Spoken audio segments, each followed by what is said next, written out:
যখন মনে হয় যে জীবনে বোধহয় দেওয়ালে পিঠ ঠেকে গেছে, তখন নিজেকে এক অন্ধকার রুমে আটকে রাখতে খুব ভালোবাসি আমি। আর তখনই হঠাৎ ওই বন্ধুটার কথা মনে পড়ে। আরে সৌভিকদা, কি করছো তুমি? দেখো তুমি লাইফে কি করেছো, সেগুলো সবাইকে দেখাও। আর সেটা দেখাবো বলেই আবার এতদিন পরে অন হয়েছে তোমাদের সাথে। ইয়েস, চলো শেয়ার করি তোমাদেরকে।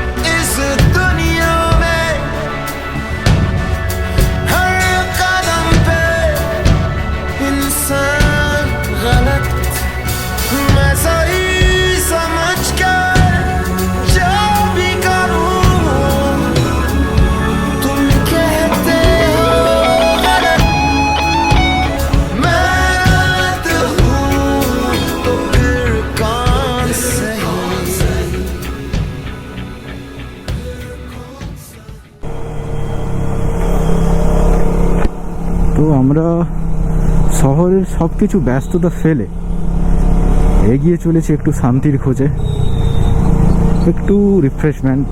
বাস এইটুকু হলেই হবে জীবনে। বাকি তো জীবনের টানাফোড়া তো আছেই। আর তার সাথে এই গধূলির টাইমের যে আকাশের একটা অফুরন্ত দৃশ্য, যেটা এই বালি ব্রিজে এলেই দেখতে পাওয়া যায়। তো ডান দিকে হচ্ছে আমাদের দক্ষিণেশ্বর মা, আর নিচে হচ্ছে গঙ্গা। মাকে প্রণাম করে আমরা এগিয়ে চলেছি। আর এই অপরূপ সুন্দর একটা দৃশ্য সত্যি এই গধূলির সময়ই পাওয়া যায়। আর এখন নিচে ভাটা চলছে গঙ্গাতে, তো জল একটু কম। আর ওদিকে আছে বেলুড় মঠ। আর আমরা এখন বালি ব্রিজের ওপর দিয়ে যাচ্ছি। তো বালি ব্রিজ ধরে সোজা আমরা উঠবো হাইওয়েতে, NH-16, যেটা টুয়ার্ডস গিয়েছে ঝাড়গ্রাম। তো ওই রাস্তাতে আমরা যাব, খড়গপুর ঝাড়গ্রাম এই রাস্তাতে যাব। আমরা দিল্লি রোড দিয়ে যাচ্ছি না, কারণ ওই রাস্তা দিয়ে গেলে ভিউ ভালো পাবো, প্লাস জঙ্গলটা বেশি পাবো আরও। চলো। তো আমরা চলে এসেছি NH-16-এ। আর এরপরে হচ্ছে আমাদের জার্নি স্টার্ট।